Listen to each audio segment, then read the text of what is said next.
তো আজকের এই ভিডিওতে আমরা ব্ল্যাক টর্চের এপিসোড নাম্বার 5 এক্সপ্লেন করতে যাচ্ছি। তো এই পর্বের ভিতরে অনেক বড় একটি সিক্রেট রিভিল হবে, যা জানতে হলে আপনাদের পুরো ভিডিওটি দেখতে হবে। এক সেকেন্ডও মিস করলে কিন্তু চলবে না, তাহলে আপনারা এই বড় সারপ্রাইজটা মিস করে যেতে পারেন। তো আর বেশি কথা না বাড়িয়ে চলো ভিডিও শুরু করা যাক। এখানে আমরা পর্বের শুরুতেই সেই ছেলেটিকে দেখতে পাই, যে কিনা গত পর্বের শেষে এই গুহার ভিতরে প্রবেশ করেছিল। সে এখানে প্রবেশ করে নিজেকে ইন্ট্রোডিউস করে আর বলে, আমার নাম হচ্ছে কাগো, আর আমি যে কিনা ভবিষ্যতে এই মনোনকিদের রাজা হতে চলেছি। এটা শুনে জিরো আর কিরিহারা বলে, এ কোন পাগল আসলো যে কিনা নিজেকে মনোনকিদের রাজা পরিচয় দিচ্ছে। কিন্তু কাগো তাদের দুজনের কথার কোনো গুরুত্ব দেয় না। সে রাগোর দিকে আঙুল তোলে আর বলে, আমার এই যাত্রাপথে তোমাকে প্রয়োজন রাগো। এ কথা শুনতেই তো জিরো রাগোর সাথে মজা নিতে থাকে যে, রাগো দেখো তোমার লাভার এসেছে। এতে রাগো জিরোর উপরে রেগে যায়। কিরিহারা তখন কাগোকে জিজ্ঞাসা করে, কাগো তুমি রাগোকে কেন চাও?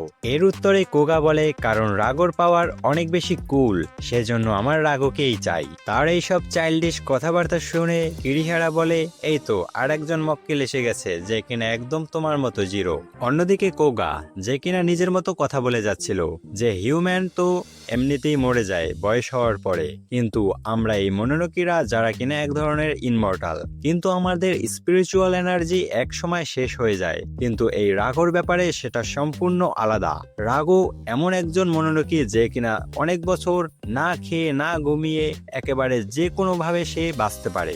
আর এই রাগো যদি আমার সাথে মার্চ হয়ে যায় তাহলে আমি একদম ইনভেন্সিবল হয়ে যাব, আমাকে মারা একেবারে অসম্ভব হয়ে যাবে, আমিই হব তখন এই মনোনকিদের রাজা। একথা বলতে বলতে কোগার মাথার উপর থেকে শিং বেরিয়ে আসে। কিরিহারা তখন জিরোকে সতর্ক করে আর বলে, আমাদেরকে সাবধানে থাকতে হবে, আমরা জানি না এর উদ্দেশ্য কি বা এর পিছনেই বা কি আছে। একথা বলতেই কিরিহারার বুকের ভিতরে এসে একটা কোগা লাথি মারে, যাতে কিনা কিরিহারা অনেক দূরে গিয়ে পড়ে। আর জিরোর মুখের ভিতরে ধরে জিরোকেও একটি আছাড় মারে। এতে রাগোর জিরোর জন্য চিন্তা হতে থাকে, কিন্তু কোগা রাগোকে কোলে তুলে নেয় আর বলে, কি হয়েছে রাগো, তুমি টেনশন করছো কেন? আমি তো এখানে, এখন আমরা দুইজনে শান্তিতে কথা বলতে পারবো। তো রাগো তুমি কি জানো আমি তোমাকে নিয়ে কত বড় বড় প্ল্যান করে রেখেছি? আমরা দুইজন যদি এক হতে পারি তাহলে আমরা অনেক বেশি শক্তিশালী হয়ে যাব আর এই পুরো দুনিয়ার উপরে রুল করতে পারবো। আমাদেরকে হারানোর মতো এই পৃথিবীতে তখন কেউই থাকবে না, আমরা দুজনই হয়ে যাব এই পৃথিবীর সর্বেসর্বা। তো তুমি কি বলো? একথা শুনে রাগো বলে, তো তুমি রাজা হবে না পূজা হবে তা নিয়ে আমার কোনো মাথা ব্যথা নেই, তুমি যা খুশি হও, কিন্তু আমাকে ছেড়ে দাও, আমি কোনো কারো পার্সোনাল প্রপার্টি নই, তো আমাকে এভাবে ট্রিট করা বন্ধ করো। রাগোর এসব কথা শুনে কোগা কান্না করতে শুরু করে দেয় আর বলে, রাগো তুমি এরকম কথা কেন বলছো? তুমি কি দেখতে পারছো না আমি তোমাকে ছাড়ানোর জন্য কত চেষ্টা করছি? কিন্তু জিরো তখন কোগার পা ধরে ফেলে আর বলে, রাগোকে ছেড়ে দে। জিরো যখন কোগার পা ধরেছিল তখন কিরিহারা দেখতে পায় অ্যাটাক করার সুযোগ, আর সে তার তরোয়াল দিয়ে কোগার উপরে অ্যাটাক করে দেয়। কিন্তু এতে কোগার খুব একটা বেশি ক্ষতি হয় না, তার হাতের উপরে একটি স্ল্যাশ লাগে, যাতে কিনা সেখান থেকে ব্লাড লস হতে থাকে, কিন্তু এতে কোগার কিছুই হয়নি। এটা দেখে কিরিহারা বলে, এটা কি হলো, আমি আমার সুপারনোভা অ্যাটাক করেছি কিন্তু এতে ওর কোনো ক্ষতি হয়নি, ওর তো 2 টুকরা হয়ে যাওয়ার কথা ছিল। ও অনেক বেশি শক্তিশালী অপোনেন্ট, তো আমাদের সবাইকে অনেক বেশি সতর্ক থাকতে হবে, নয়তো এখানে যা কিছু হতে পারে। উপরের শিবাও হয়তো এতক্ষণে খবর পেয়ে গিয়েছে যে আমরা এখানে ট্র্যাপে পড়েছি, কিন্তু আমাদের তাদের জন্য অপেক্ষা করলে চলবে না, কারণ এখানে ততক্ষণে আমরা দুজনে শেষও হয়ে যেতে পারি। তাদের এইসব কথায় কোগা অনেক বেশি বিরক্ত হয় আর বলে, চুপ করো তোমরা এত চিল্লাচিল্লি কেন করছো? আমি এই জন্যই মানুষদেরকে পছন্দ করি না, কারণ মানুষরা অনেক বেশি দুর্বল হয় আর তারা একটু কিছু অ্যাচিভমেন্ট করেই তারা বুঝে ফেলে যে তারা কত কিছু অ্যাচিভ করে ফেলেছে। তোমাদের গেম ওভার হয়ে গিয়েছে। আমি সর্বপ্রথম এই ছেলেটাকে, আসলে সে কিরিহারাকে দেখিয়ে দিয়ে বলছিল যে আমি সর্বপ্রথম তোকেই এখান থেকে নক আউট করবো, এরপরে জিরো তোর পালা, তোর আমি হাত পা ভেঙে তোকে একদম বসিয়ে দেব, এরপরে তোর থেকে জিরোকে আমি আলাদা করে আমার কাছে নিয়ে নেব। তো এখন প্রমাণ করার সময় হয়ে গিয়েছে যে কে বস আর কে সার্ভেন্ট। এটা বলে সে তার ব্লাড ডিমন আর্ট দিয়ে ওখানে একটি বিশাল বড় সোয়ার্ড সামান করে, যেটার কিনা ধার ছিল চ্যাপ্টার টাইপের। এরপরে সিন শিফটায় আমরা উপরের সিন দেখতে পাই, যেখানে কিনা স্কট অনের লোকজন ওখানে চলে এসেছিল, তা তো আমরা গত এপিসোডেই দেখেছিলাম। তখন তাদের ভিতরে থেকে একজন ওখানে দরজার সামনে যায় আর ওই লকটা খোলার চেষ্টা করে, মানে ওই সিলটা খোলার চেষ্টা করে। ইচিকা তখন ওই লোকটির কাছে যায় আর বলে, আমি কি কোনো রকমের সাহায্য করতে পারি? কারণ আমার 2 জন বন্ধু এই গুহার ভিতরে আটকে দাঁড়িয়ে আছে। তখন ওই লোকটি ইচিকাকে একটি কলম ধরিয়ে দেয় আর বলে, আমি যেখানে যেখানে বলছি সেখানে সেখানে তুমি মার্কিং করো। ইচিকাও ওই লোকটির পরামর্শ অনুযায়ী কাজ করতে শুরু করে। শিবা তখন এদিকে বসে সিগারেট খেতে যায়। তখন টোকো শিবার কলার ধরে ফেলে আর বলে, তুমি জানতে আমি আজকে এখানে মিশনে আসব, সেই জন্যই তুমি এই ঝামেলাটা পাকিয়েছো তাই না, যাতে কোনো রকমের ঝামেলা হলে তুমি আমার থেকে ব্যাকআপ পেতে পারো তাই না। শিবা তখন বলে, আমাদের এটা প্রথম মিশন, তো এটুকু তো প্ল্যান করে আসতেই হয়। টোকো তখন শিবাকে শাসায় আর বলে, এখানে যত রকমের ঝামেলা হবে সবকিছুর রেসপন্সিবিলিটি তোমাকে নিতে হবে। এটা শুনে শিবাও রাজি হয়ে যায় যে হ্যাঁ, সবকিছুর রেসপন্সিবিলিটি আমিই নেব, তোমার কোনো চিন্তা নেই। এরপরে সিন শিফট হয় আর আমরা গুহার ভিতরের দৃশ্য দেখতে পাই, যেখানে কিনা কোগা তাদের দুজনকেই বেধড়ক পিটাচ্ছিল, বিশেষ করে কিরিহারাকে, যাকে কিনা অনেক বেশি মারছিল, যার ফলে কিরিহারার অবস্থা খুব খারাপ হয়ে যায়। তাকে এক পর্যায়ে কোগা নকআউটই করে দেয়। আসলে কোগা যেমনটা বলেছিল সে ঠিক তেমনটাই করতে আছে। প্রথমে কিরিহারাকে নকআউট করেছে আর নকআউট করার সাথে সাথে ওখানে জিরো চলে আসে, যে কিনা কোগার উপরে অ্যাটাক করতে যায়। কোগা সেটা তার তরোয়াল দিয়ে ফিরিয়ে দেয় আর জিরোর আগর পাওয়ার ব্যবহার করে এসব অ্যাটাকগুলো করছিল। এতে কিনা কোগা আরো বেশি রেগে যায়। রেগে মেগে সে জিরোকে বলতে থাকে, তুই রাগর পাওয়ার এভাবে নষ্ট করছিস, রাগো তুমি আমার কাছে ফিরে এসো প্লিজ, আমি তোমার জন্য খুব সরি ফিল করছি, কারণ তোমার পাওয়ার এই ছেলেটি এভাবে নষ্ট করছে। কিন্তু রাগো তার কথায় কোনো কান দেয় না, সে জিরোর জন্য চিন্তা করতে থাকে। মানে এই কোগা নামের মনোনকিটা পুরো সাইকোপাথ থাকে, যে কিনা রাগোকে অনেক বেশি ভালোবাসে, কিন্তু সেটা সে প্রকাশ করতে চাচ্ছিল না। সে আসলে ডমিনেন্সের মাধ্যমে সে রাগোকে হাসিল করতে চাচ্ছিল। জিরো তখন কোগাকে বলে, তুমি যেই হও না কেন আর তোমার যা ইচ্ছা সেটা কোনোদিনও পূরণ হবে না, কারণ আমরা কোনো খেলার টুলস নই যে তুমি আমাদেরকে ব্যবহার করবে। তো রাগো চলো শুরু করা যাক। এটা শুনে রাগও তৈরি হয়ে যায় আর বলে, এই ছেলেটার কারণে আমি অনেক বেশি বিরক্ত হচ্ছিলাম, তো জিরো চলো শুরু করা যাক। এরপরে জিরো রাগোর পাওয়ার ব্যবহার করে একটি অনেক বড় পাঞ্চ বানায়। এরপরে জিরো সেই পাঞ্চ কুগার উপরে ল্যান্ড করে, কিন্তু কুগা তার তরোয়াল দিয়ে সেই পাঞ্চটা ডিফ্লেক্ট করে দেয় আর কোগার অবস্থাও খুব খারাপ হয়ে যায়। মানে সম্পূর্ণ অ্যাটাক কি ডস করা যায়, কোগার উপরেও আর কি অ্যাটাকের প্রভাব পড়েছে, কিন্তু এতে কোগার কিছুই আসে যায় না। সে অনেক বেশি খুশি ছিল যে সে রাগোর পাওয়ার দেখেছে। এরপরে কোগা জিরোকে বলতে থাকে, এটাই তো আমি দেখতে চেয়েছি, এই তো হচ্ছে রাগোর অরিজিনাল পাওয়ার, প্লিজ তুমি আমাকে রাগোকে দিয়ে দাও, রাগো তুমি আমার কাছে চলে আসো প্লিজ। এটা সে পাগলের মতো বারবার বলতে থাকে।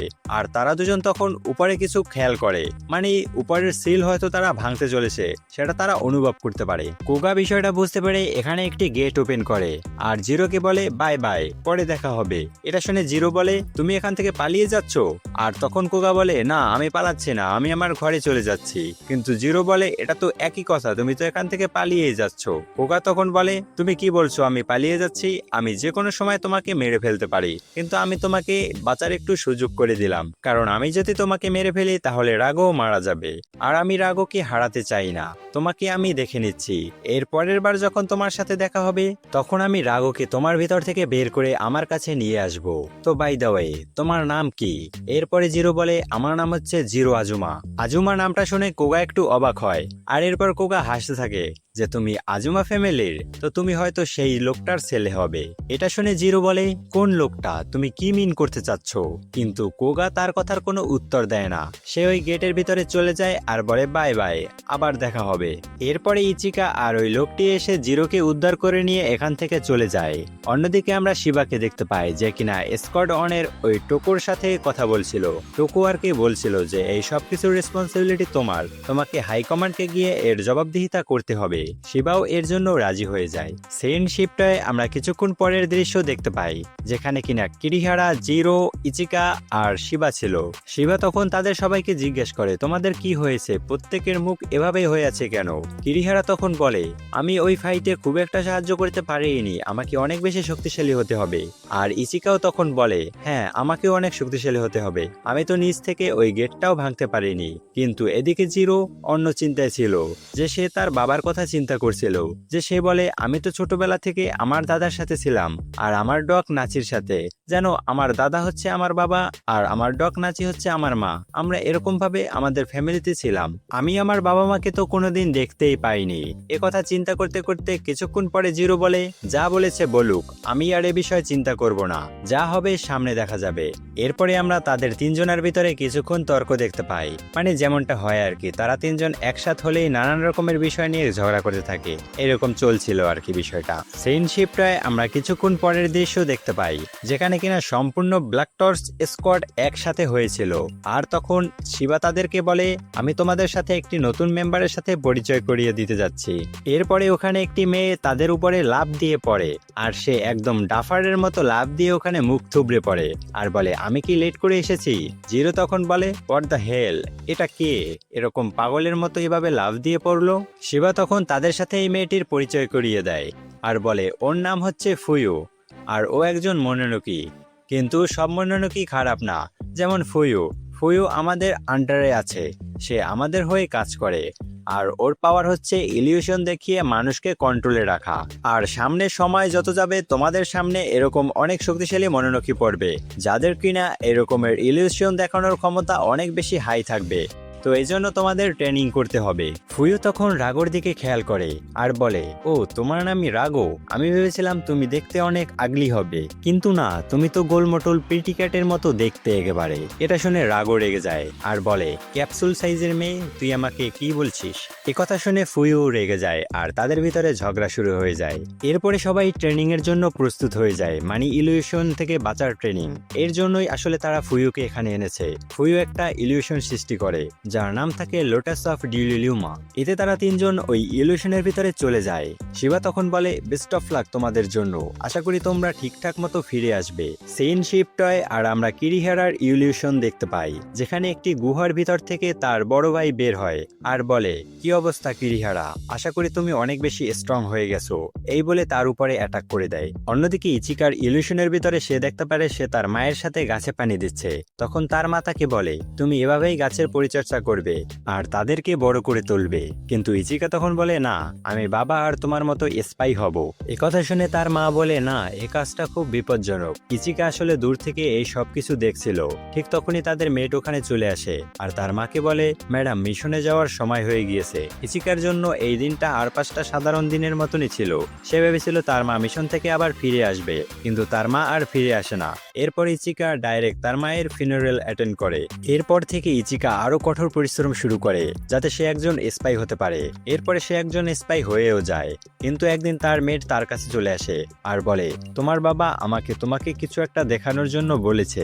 ইচিকাকে নিয়ে তখন তার মেট একটি আন্ডারগ্রাউন্ড রুমের ভিতরে চলে যায় আর সেখানে গিয়ে দেখতে পায় তার মা স্ট্যাচু হয়ে আছে। তখন ওই মেট ইচিকার বাবার দেওয়া চিঠি পড়ে। সেখানে তার বাবা লিখেছিল, আমি তোমাকে একদিন নিজেই বলতে চেয়েছিলাম যে তোমার মা জীবিত আছে, কিন্তু আসলে তোমার মা একটা মনোনকির অ্যাটাকের ফলে সে এই পাথর হয়ে গিয়েছে। আমরা অনেক বছর ধরে চেষ্টা করছি ওই মনোনকিটাকে ধরে তোমার মাকে আবার নর্মাল করার জন্য, কিন্তু এখনো পর্যন্ত সফল হয়নি। সেজন্য আমার তোমার সামনে আসার সাহস হয়নি। আশা করি আমি তোমার মাকে একদিন নর্মাল করতে পারবো।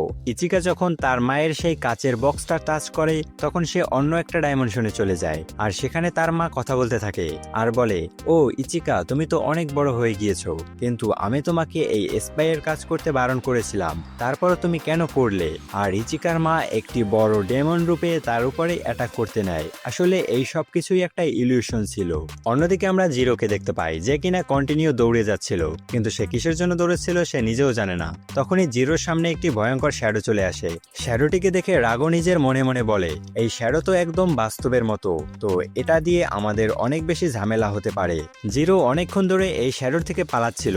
এতে জিরো বিরক্ত হয়ে যায় আর বলে, দূর বাদ দাও, এখন আর পালাবো না, যেহেতু এখান থেকে বের হওয়ার জায়গায় নেই, তো আমি প্রথমে তোকে মারবো, তারপর এখান থেকে বের হব। তো রাগো, চলো শুরু করা যাক। আর এর সাথে সাথেই এই এপিসোডটা এখানেই শেষ হয়ে যায়। তো আমার ভিডিও যদি আপনাদের কাছে ভালো লেগে থাকে তাহলে চ্যানেলটিকে সাবস্ক্রাইব করে বেল নোটিফিকেশন অন করে দিবেন, যাতে পরবর্তী ভিডিও ছাড়া মাত্রই আপনার কাছে নোটিফিকেশন চলে যায়। তো এতক্ষণ পর্যন্ত সাথে থাকার জন্য আপনাদের সকলকে অসংখ্য ধন্যবাদ। দেখা হচ্ছে পরবর্তী ভিডিওতে। ততক্ষণ পর্যন্ত ভালো থাকবেন, সুস্থ থাকবেন, ভালো রাখবেন আপনার চারিপাশ।